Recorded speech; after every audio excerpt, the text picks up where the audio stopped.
Good morning everyone, कैसे हैं आप सब लोग। मेरा नाम है राहुल और मैं दूंगा आपको Hindi grammar plus current affair का प्रैक्टिस है। तो बनी रहिए हमारे साथ। Rahul Pandey official telegram channel है। You can join this for PDF and more information. तो यार प्लीज़ शेयर किया करो वीडियो को, थोड़ा सपोर्ट करो, थोड़ा सा तो ठीक है। और बाकी आज एक थोड़ा सरप्राइज रहेगा, वो देखना आखिरी में। जो एक समास बताना, कौन सा नहीं। समास का विलोम व्यास होता है, समास का अर्थ संक्षेप होता है। 2 क्वेश्चन तो पक्का याद कर लो ये। पदों की प्रधानता के आधार पर 4 प्रकार का होता है, अर्थ के आधार पर 6 प्रकार का होता है समास। 4 क्वेश्चन हो गए, ठीक है। द्विग समास कौन सा है, इसमें बताना है। चतुर्मुख में कौन सा समास होगा बताओ। कौन सा नहीं पूछा है ना, तो चतुर्मुख किसको कहते हैं, 4 मुख किसके हैं आप लोग बताना। तो इसमें कौन सा समास होगा, बहुब्री। और बहुब्री में कौन सा होता है, अन्य पद प्रधान होता है। कौन सा होता है, अन्य पद। आंसर हो जाएगा ये। बाकी इन तीनों में द्विग है। द्विग का संख्यावाचक होता है और ये किसका रूप है, ये तत्पुरुष समास का ही रूप है। आंसर हो जाएगा ए। नेक्स्ट है बर्तनी की शुद्धि बतानी। सुश्रुता इस तरीके से लिखते हैं, सीधे लिख लेना। उज्ज्वल लिख लो, ठीक है। अच्छा, मूर्ति लिख लेना। इस तरीके से छोटी मात्रा आएगी, मेरे से गलती हुई है कल परसों ही। मतलब मैं एक टेस्ट दे रहा था, वहाँ गलत हो गया मेरे से, तो ये सही दिखा। दारोगा, दारोगा लिखो। और ज्योत्सना लिखो, ठीक है। और आशीर्वाद, अहल्या, वाल्मीकि, ठीक है। ये सब लिख लो, आंसर ए है। नेक्स्ट, अब इसमें बताना है कि शुद्ध शब्द कौन सा है। तो अनुग्रहित, अनुगृहित होगा, री आएगी इसमें छोटी है, ये हो जाएगा गृहीत, इस तरीके से आएगा। तो आंसर होगा बी। अगर अनुग्रह पूछे, अनुग्रह, तो ये रा लगेगा। अनुग्रहित में री लगता है, आंसर होगा बी। नेक्स्ट, इसमें से बताना है बा उपसर्ग किसमें नहीं है। बा उपसर्ग किसमें नहीं, तो देखो, बा नसीब, बा अदब, बा कायदा। बादशाह तो पूरा शब्द है ना, ये तो क्या शब्द है। उपसर्ग कहाँ लगते हैं, शब्द के आगे या शब्द के आदि में। संस्कृत में कितने उपसर्ग होते हैं बताओ, 22। उर्दू में कितने उपसर्ग होते हैं, 19। ये सब याद रखना। और ये क्या होते हैं, शब्दांश, ये भी याद रखना। आंसर हो जाएगा सी। नेक्स्ट है आपका, सर्वनाम की दृष्टि से कौन सा सही नहीं है। तो देखो, संज्ञा के पहले आने वाले शब्दों को सर्वनाम नहीं कहते, संज्ञा की जगह आने वाले शब्दों को सर्वनाम कहते हैं। और संज्ञा के पहले आने वाले शब्दों को क्या कहते हैं, ये कहते हैं विशेषण। विशेषण 2 प्रकार का होता है। देखो, काली गाय, काली गाय बोला मैंने, तो ये क्या होगा, विशेष विशेषण।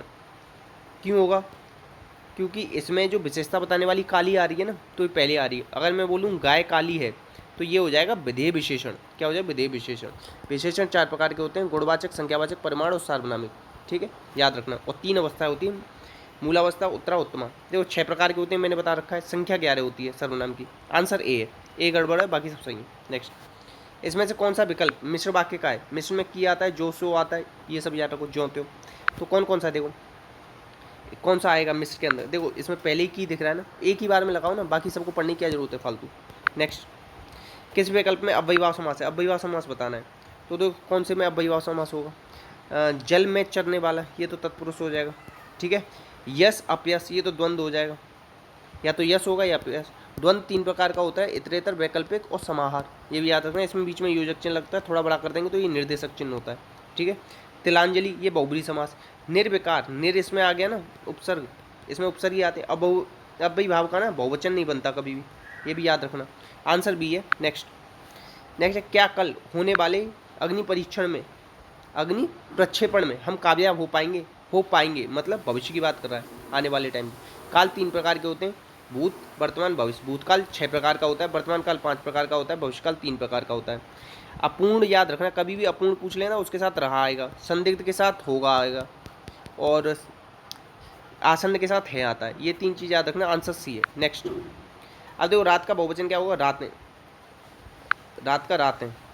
नेक्स्ट, मैं अपनी किताब पढ़ता हूँ। अपनी किताब में अपनी, आप, खुद, निज, ये सब निजवाचक सर्वनाम के भेद हैं। आंसर होगा बी। संज्ञा 3 प्रकार की होती है उत्पत्ति के आधार पर, व्यक्तिवाचक, जातिवाचक, भाववाचक। जातिवाचक 2 प्रकार से, समुदाय और द्रव्य, ये याद रखना। और एक चीज़ याद रखना, द्रव्यवाचक हमेशा एक वचन में होती है। भाववाचक संज्ञा ना 5 तरीके से बन सकती है। भाव, जिस सब्जेक्ट के नाम होते हैं ना, मैथ, इंग्लिश, संस्कृत, ये सब भी किस में आते हैं, भाववाचक में। आंसर बी है, याद रख लेना, ठीक है। नेक्स्ट, अब देखो इसमें पूछा है मोहन गया, रेखांकित शब्द क्या है, मोहन। बाकी के 2 एक उद्देश्य होता है वाक्य में, एक विधेय होता है। उद्देश्य क्या होता है, कर्ता को बोलते हैं उद्देश्य, तो ये उद्देश्य है, ये क्या है, उद्देश्य। आंसर होगा ए। नेक्स्ट, आप चाय पियेंगे या आपके लिए ठंडा ले आऊँ, या कभी भी आ जाए, या किस में आता है, संयुक्त में आता है। किंतु, परंतु, और, एवं, ये सब संयुक्त में आते हैं। आंसर हो जाएगा बी। रचना के आधार पर ही जो बाकी के भेद हैं 3, सरल, संयुक्त, मिश्र। अर्थ के आधार पर पूछ लेना तो वो तो 8 होते हैं, विधानवाचक, संदेहवाचक, प्रश्नवाचक, निषेधवाचक, इस तरीके से। ठीक है, 8 होते हैं। नेक्स्ट, छाती पर मूंग दलना, मुहावरा क्या होता है? अरबी भाषा का शब्द है। लक्षणा शब्द शक्ति है, इनके पीछे ना आता है। वाक्यांश होते हैं, ये सब याद रखना, मतलब पास रहकर दुख देना, याद रखना। नेक्स्ट, संधि का, तो आपका नेक्स्ट क्वेश्चन है, देखो संधि से पूछा गया है। संधि देखो पहले याद रखना 3 प्रकार की होती है, स्वर, व्यंजन, विसर्ग। ठीक है, संधि का विलोम क्या होता है? व्यास।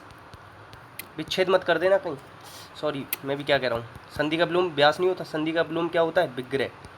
संधि का विलोम क्या होता है? विग्रह, ये याद रखना, बहुत ज़्यादा इंपॉर्टेंट है। पराधीन क्या होता है? पर प्लस अधीन, दूसरे के अधीन। चतुष्पद में क्या आएगा? चतुहधन पद, चतुष्पद। ठीक है, फल, फलाहार, फल प्लस आहार, फल प्लस आहार, यह 3 सही है यहाँ पे, तो कौन सा सही है? आंसर हो जाएगा डी। नेक्स्ट, अब इसमें बताना है, वह रहा लड़का जिसने अपनी मोटरसाइकिल मुझे दी, तो इसमें कौन सा सर्वनाम नहीं दे भाई साहब, हालत ख़राब हो जाएगी ऐसे सर्वनाम चाटने की। तो वो निश्चयवाचक हो गया ना, वह, ये हो गया निश्चयवाचक। पुरुषवाचक क्या हो गया? मुझे। संबंधवाचक क्या होगा? बताओ, जिसने, जो, जिसका, जिसकी, जिसने, जो, जिसका, ये सब है संबंधवाचक। अब ये आ गई अपनी मोटरसाइकिल। अब इसे आप कहीं ये निजवाचक मत समझ लेना, बताओ क्यों? क्योंकि अपनी क्या है? यहाँ सर्वनाम है, मोटरसाइकिल है यहाँ संज्ञा, तो ये क्या है? सार्वनामिक विशेषण हो जाएगा, तो इसमें कौन सा सर्वनाम नहीं है? आंसर होगा डी, निजवाचक नहीं है। ठीक है, नेक्स्ट। अब देखो कल यार एक कमेंट आया था, दिल खुश हो गया, वो कहते हैं ना मेहनत वसूल हो गई पढ़ाने की। तो भंवर सिंह जी हैं, इन्होंने एग्ज़ाम दिया होगा पीजीटी का, तो इन्होंने बताया कि कल राहुल भाई आपके वीडियो से पीजीटी में ग्रामर के सभी क्वेश्चन सही हुए। चलो मैं मानता हूँ ना कहीं ये अगर वीडियोस आप कंटिन्यू देखोगे ना, तो आप लोग भी आज खुद बताना कमेंट करके कि आप में इम्प्रूवमेंट आया है या नहीं आया। आप जो पहले थे उससे ज़्यादा इम्प्रूव हुए हो या नहीं हुए। कोई भी बच्चा हो, 1 महीने मेरी क्लास देख लेना और फिर कोई सा भी मॉडल टेस्ट उठा लेना, 90% कर दोगे उसे अटैम्प्ट, ग्रामर का पार्ट।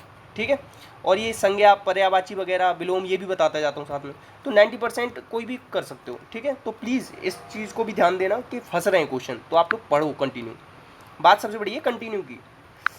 एक किस वाक्य में नाम धातु क्रिया नहीं? नाम धातु होता है हत्याना, लत्याना, बत्याना, अपनाया, स्वीकारना, शर्माना, स्वीकारना, अपनाना, मगर इस वाले में नहीं है। उसने बहुत बातें बताई, बताई क्या? ये तो क्रिया है, नाम धातु थोड़ी ना। अब ये चीज़ याद रखना, काम का नाम बताने वाले को क्रिया कहते हैं। ये क्वेश्चन पूछा गया था, मेरे से खुद गलत हुआ है, तो याद रखना काम का नाम कौन बताता है? क्रिया। ठीक, और बस इतना याद रखो, आंसर हो जाएगा सी। क्रिया ना किसके आधार पर? कर्म के आधार पर 2 प्रकार की होती है, एक होती है सकर्मक, दूसरी होती है अकर्मक। ठीक, आंसर सी है। नेक्स्ट, इसमें से बताना है वर्तमान काल का नहीं है। कौन सा वर्तमान काल का नहीं है? तो देखो, बसंत में फूल ही फूल नजर आते हैं, ये तो है। केशव अभी अभी सोया है, बादल बरस रहे हैं, लड़का आता ही होगा, ये किसमें गया? आता ही होगा, फ्यूचर में आएगा, अभी आया नहीं, आता होगा। ठीक है, तो आंसर क्या हो जाएगा? सी, याद रखना। नेक्स्ट, इसमें से बताना है पुल्लिंग कौन सी है? तो जीभ अच्छी है, दाढ़ी अच्छी है, स्वाद अच्छी है कि अच्छा है? अरे भैया अच्छा है, आंसर होगा सी। ठीक है, नाक अच्छी है, आंसर होगा सी। नेक्स्ट है, किस शब्द में एक वचन और बहुवचन दोनों रूप नहीं होते? ऐसा कौन सा है जिसमें एक वचन बहुवचन दोनों नहीं होते? तो याद रखना, जनता सदैव एक वचन रहता है, सदैव एक वचन रहता है। ठीक है, याद रखना, आंसर हो जाएगा सी। जैसे पेट का पेटों, मस्तकों, गला का गलों, ऐसे वो गला खराब हो गया, गले, सब लोगों के गले खराब हो गए, इस तरीके से बोल सकते हैं ना, मगर जनता का जनता ही रहता है। ठीक है, आंसर हो जाएगा सी, नित्य एक वचन है ये। नेक्स्ट है, माँ रसोई से आकर बरामदे में बच्चों के लिए अपने हाथों से बिस्तर लगाती है, वाक्य में बताओ कारक कितने? भाई साहब कितना भयंकर क्वेश्चन है। कारक कितने होते हैं? 8, ये याद रखना पहले। कारक को परसर्ग भी कहते हैं, ये डायरेक्ट क्वेश्चन पूछे जाते हैं 2। अब देखो, माँ क्या होगी? कर्ता, तो 1 हो गया ये। ठीक, अब देखो, रसोई से आकर, तो दूसरा, बरामदे में तीसरा, के लिए संप्रदान चौथा, हाथों से पांचवा, कितने हो गए इसमें? 5 हो गए। कितने हो गए? 5। माँ, रसोई से और बरामदे में बच्चों के लिए हाथों से क्या लगाती है? बिस्तर लगाती है, तो 1 और मिल गया, छठवां। तो कितने कितने इसमें कारक चिन्ह? 6। अगर पहली बार क्वेश्चन मिलेगा ना तो कर भी नहीं सकता कोई। आंसर है सी। तुम कोई सा टीजीटी पीजीटी कुछ भी एग्जाम दे लेना इससे, ऐसी हिंदी है, एसआई, चाहे लेखपाल, कोई सा भी कर लेना। शुद्ध बताओ कौन सा है? तो देखो, ऊहा पो होता है, बड़ा ऊ आता है, तो ये तो गलत हो गया। ठीक है, देखो, और कौनते होता है, इसलिए ये गलत हो जाएगा। धातु में छोटा ऊ आता है, इसलिए गलत हो जाएगा। मूर्ति लिखना सीख लेना यार, बहुत पूछा जा रहा है। आंसर होगा बी, शुद्ध है, बाकी सब में तो कहीं ना कहीं अशुद्धि बता दी। ठीक है, अब देखो ये वाला है ना, तदानुकूल नहीं होता, तदनुकूल होता है, तद प्लस अनुकूल, तदनुकूल। नेक्स्ट, आँख का काजल चुराना, मतलब आँख का काजल चुराना का मतलब होता है सफाई से चोरी करना, ठीक है। तो ऐसे किसी से बोलना कि तुमने तो मेरी आँखों का काजल चुरा लिया, तो मतलब सफाई से चोरी कर ली, आंसर हो जाएगा बी। नेक्स्ट, हाल ही में देखो किसको अशोक चक्र से सम्मानित किया गया, बताओ। ये बहुत ज़्यादा इंपॉर्टेंट बनेगा क्वेश्चन। तो अशोक चक्र मिला है बाबूराम जी को, देखो। और एक है कीर्ति चक्र, कीर्ति चक्र मिला है अल्ताफ हसन भट्ट को। दो याद रखना, आंसर इसका होगा बी। अशोक चक्र किसको मिला है, बाबूराम। ऐसे याद रखो, ऐसे याद रखो कि राम जी ने अपना चक्र चलाया, राम जी के उन्हीं के तो अवतार थे, किसके, विष्णु जी के, उनके हाथ में चक्र है ना, इस तरीके से थोड़ा याद रख लो। और कैसा, अशोक, ठीक है, ऐसे याद रख लो। आपको सबसे ज़्यादा आशा या उम्मीद किससे होती है, हमको सबसे ज़्यादा उम्मीद होती है राम जी से। कैसे, जो थे ना अपने महात्मा गांधी जी, उन्होंने उनके भी आखिरी वर्ड क्या थे, हे राम। तो राम जी से सबसे ज़्यादा आशा होती है। तो अशोक चक्र, राम, बाबूराम और कीर्ति चक्र अल्ताफ। नेक्स्ट, अब देखो किस नाम से भारत की पहली मवेशी जीनोमिक चिप लॉन्च की गई, तो भारत की गई है, तो इंडिया तो आएगा ही आगे, तो इंडिया, और मवेशी क्या आएगा, गऊ, तो इंडिया गऊ, आंसर होगा सी। नेक्स्ट, अब देखो हाल ही में मध्य प्रदेश में पहला स्वचालित रेलवे कोच वॉशिंग प्लांट स्थापित किया गया है, स्वचालित। अब देखो एक लड़का है, इसकी शादी हो गई एक लड़की से। अब लड़की बीच बीच में क्या कहती है कि कोई मेरे को ऑटोमेटिक वॉशिंग मशीन ला के दे दो, ऑटोमेटिक डिस्क क्लीनर ला के दे दो। तो देखो बीच बीच में मतलब मध्य, मध्य का होता है बीच, और स्वचालित मतलब ऑटोमेटिक मतलब स्वचालित। लड़की कहती है, लड़की कौन होती है, बीबी तो होती है, तो आंसर हो जाएगा हबीबगंज, आंसर हो जाएगा डी। याद रखना, बहुत ज़्यादा इंपॉर्टेंट। अच्छा देखो पैंच राष्ट्रीय पार्क यहीं पे मध्य प्रदेश में, ठीक है। और एक है कौन सा, दो याद रखना, छोड़ो बाद में बताता हूँ उन्हें, आंसर हो जाएगा इसका डी, इतना याद रख लो बस। नेक्स्ट, अच्छा लगे और ट्रिक तो बताना। देखो फायर स्टेशन वाला देश का पहला अस्पताल कौन सा बन गया है, तो एम्स दिल्ली बन गया, याद रख लेना। DSSB का जो पेपर आने वाले ना उनमें पूछा जाएगा ये क्वेश्चन, आंसर होगा ए। एम्स की फुल फॉर्म याद रख लेना, all India institute of medical science. Next, इतने क्वेश्चन थे तो प्लीज़ शेयर कीजिएगा, सपोर्ट कीजिएगा। वीडियो अच्छी लगी हो तो लाइक कीजिएगा, और हाँ ये जरूर बताइएगा कि आप में थोड़ा सा इंप्रूवमेंट आया है या नहीं आया है, आप पहले से इंप्रूव कर रहे हैं, कुछ फ़ायदा मिल रहा है इन वीडियो से। तो प्लीज़ अपना अपनों का ध्यान रखिएगा। जय हिंद, जय भारत।